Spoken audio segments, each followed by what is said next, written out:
पाकिस्तान में सभी एयरपोर्ट्स पर सुरक्षा बढ़ाई गई है। आपने लाहौर एयरपोर्ट थोड़े दिन पहले देखी होगी, जहां पर आग लगी और उसके बाद काफी हिस्सा उसका वहां पर उस आग के हवाले हुआ। इसके बाद पाक सरकार ने सभी एयरपोर्ट्स की सुरक्षा बढ़ाई है। एटीसी को भारत एयर स्पेस से आने वाली फ्लाइट्स की जांच के भी आदेश दिए हैं। यह भी कहा गया है जो भी फ्लाइट्स भारतीय एयर स्पेस से आ रही है उनकी जांच के आदेश दिए हैं। सभी एयरपोर्ट्स पर सुरक्षा बढ़ाई गई है पाकिस्तान में।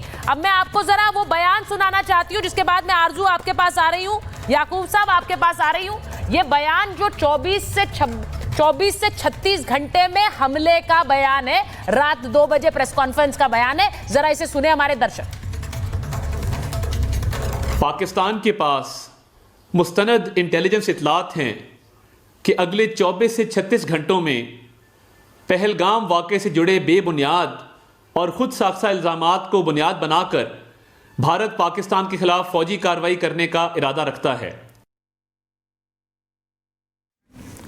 अब मैं इसी बयान से बात शुरू करना चाह रही हूं। जरा मुझे ये बताइए याकूब साहब, ये रात के 2 बजे प्रेस कॉन्फ्रेंस करके बताया जा रहा है कि 24 से 36 घंटे में हमला होने वाला है। इतना डर हो गया है वहां पर, 24 से 36 घंटे पे हमला होगा। यूएन में जा रहे हैं, शहबाज शरीफ बात कर रहे हैं यूएन डायरेक्टर जनरल से।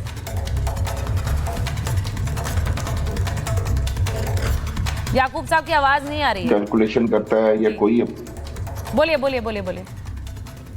आ रही आवाज आप? हाँ, बोलिए। देखें, अगर आप इस वक्त वॉर मॉन्गरिंग में, वॉर हिस्टीरिया में, और आपने मीडिया के अंदर जंग छेड़ रखी है, तो वहां पे अगर कोई आपको रिस्पॉन्ड करता है या अगर वो ये कैलकुलेट करता है या अपनी इंटेलिजेंस रिपोर्ट के बेस के ऊपर कि कब जो है वो अटैक लाइकली जो अटैक है वो हो सकता है। मैंने तो आज से 3 महीने पहले कह दिया था India is likely to attack Pakistan sooner और लेटर, क्योंकि हमें आपका थोड़ा बहुत आइडिया हो चुका था।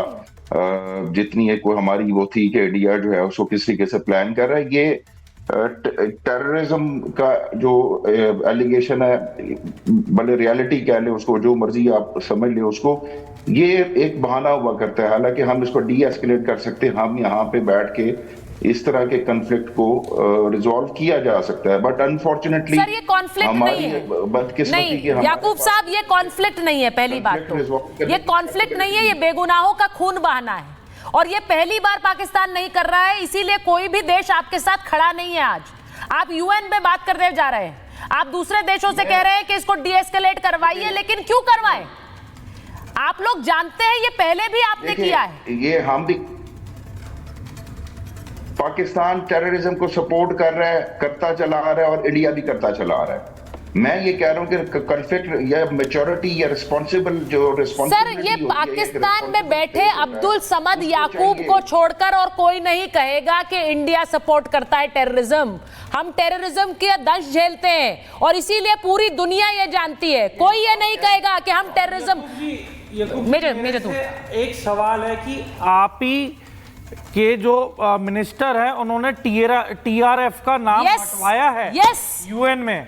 मतलब ये तो खुले आम सपोर्ट चल रहा है, वो भी चाइना ने बैकिंग की है कि आप टीआरएफ का नाम हटवा दें यूएन के बयान में से। मतलब इट इज वेरी ये खबर मेजर तूर बहुत बड़ी है। सूद साहब, ये बहुत बड़ी खबर है। मैं जरा चाह रही हूं इस खबर को एक बार चला दीजिए। आतंकवाद पर पाकिस्तान कैसे फिर से बेनकाब हुआ, याकूब जी जरा सुन लीजिए इसे।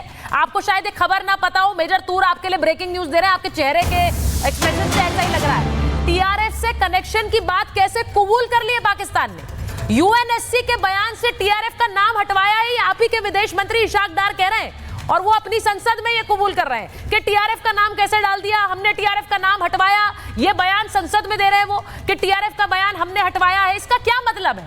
द रेजिस्टेंस फोर्स, अगर एक आतंकवादी संगठन का नाम हटाने के लिए एक देश काम कर रहा है तो इसका सीधा मतलब यह है कि वो देश आतंकवाद के समर्थन में है। मुझे नहीं लगता इसके अलावा कोई और ऑप्शन है।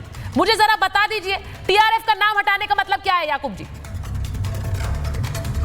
लीजिए आरजू जी को लीजिए। इससे पहले भी जो है ना, मसूद अजहर को जब इंडिया को मसूद अजहर जो है वो proscribed terrorist UN security council में लेके गया कि इसको टेररिस्ट ऑर्गेनाइजेशन डिक्लेयर करना है, तो चाइना ने वीटो किया। चाइना 10 साल, आपको 10 साल लगे थे मसूद अजहर को यूएन टेररिस्ट डिक्लेयर करने में। ये बात ठीक है अपनी जगह के ऊपर के डिप्लोमेटिकली के इंडिया को रेजिस्टेंस का सामना करना पड़ा था, लेकिन मैं आपसे ये कह रहा हूं कि अगर मैं ये कहूं कि कल तक हम टेररिज्म को ज्यादा सपोर्ट करते थे, कि कल तक हमारी जो पॉलिसी थी वो ब्लीड इंडिया विद 1000 कट्स थी, कल हम इन्फिल्ट्रेशन में भी सपोर्ट करते थे, वही काम आज आप कर रहे हैं। आप बलूचिस्तान में वही कुछ कर रहे हैं, वही रिवेंज हमसे ले रहे हैं। वही don't shift the goal post, don't shift the goal post. आप लॉजिक भी लगाए। टीआरएफ का नाम क्यों हटाया है? मैं आपसे सीधे पूछ रही हूं, वो आपके सगे हैं, आतंकवादी संगठन के समर्थन में आप जाकर यूएन में कह रहे हैं टीआरएफ का नाम कैसे डाल दिया, क्यों हटा रहे हैं? क्यों एक आतंकवादी संगठन का समर्थन कर रहे हैं आप? इसका कोई जवाब है? देखिए, आप भी तो बीएलए को, आप भी तो, क्या आप बीएलए के टेररिस्ट को दिल्ली में नहीं जाके मेडिकल ट्रीटमेंट नहीं प्रोवाइड करते? हम उनका नाम हटाते हैं। आपने उस वक्त क्या बात कर रहे हैं? पाकिस्तान में खून खराबा किया है, मैस ग्रेव्स आपने बनाए हैं, उनके नौजवान बच्चे बच्चियां, उनका अता पता ही नहीं है 2013 से। अब कैसी बातें कर रहे हैं ना? वहां पे हॉस्पिटल और कोई हादसा होता है तो हॉस्पिटल आपने किडनैपिंग पॉइंट बना के रखा है कि किसी को भी प्रोटेस्टर को चोट लगे पुलिस के खिलाफ। आप मैं आज ये कह रही हूँ, आरजू मैं आज ये कह रही हूँ, अयूब मिर्जा साहब भी हैं। सुन साहब, मैं आपके पास आऊं उससे पहले, अयूब मिर्जा साहब, ये बड़ा क्लियर है, आज ये एक ओपन एडमिशन है, जब देश के मंत्री संसद में खड़े होकर एक आतंकवादी संगठन का नाम यूनाइटेड नेशंस के एक ड्राफ्ट से हटवाने की वकालत करें, इसका सीधा मतलब है हम और आतंकी एक हैं, आतंकी हमारे सगे हैं। आप क्यों सपोर्ट कर रहे हैं मिर्जा साहब, ये क्यों सपोर्ट कर रहे हैं? अच्छा, पहले दो बातें, एक तो ये कि मैं इस वक्त अपनी लोकेशन चेंज कर रहा हूं, तो मैं ट्रैवल कर रहा हूं जी, और रास्ते में मैंने ये गाड़ी रुकवाई है, इसके लिए तो मैं अभी बोलूंगा, उसके बाद मैं शो से मुझे इजाजत दीजिएगा। जी जी, बोलिए बोलिए, क्योंकि मैं शिफ्टिंग कर रहा हूँ। तो पहली बात तो ये है कि याकूब साहब ने कहा कि हम इसको रिजॉल्व कर सकते हैं बैठ के बातचीत करके। तो भाई साहब, याकूब साहब, ये मोदी साहब रिजॉल्व करने ही तो आ रहे हैं इस मसले को, once and for all, once and for all, because since 1989 you have been exporting terrorism not only in Kashmir but across the globe. You are a mercenary terrorist country. पैसा दो और जिसको मर्जी आप जितने मर्जी सुइसाइड बॉम्बर ले लें, जितना मर्जी कर लें। दूसरी बात यह है कि आप लोग रात को 2 बजे आपने प्रेस कॉन्फ्रेंस की है, 2 बजे, और आप ही के टाइम के मुताबिक रात को 3 बजे हमने उसके जवाब में प्रोग्राम करके रिकॉर्ड करके अपलोड किया। We are watching your every move, we are watching your every move. This is the end of the story. You are going to be eliminated. Terrorism is going to be wiped out from the face of the earth if Pakistan is dismantled and destroyed. और मैं ये भी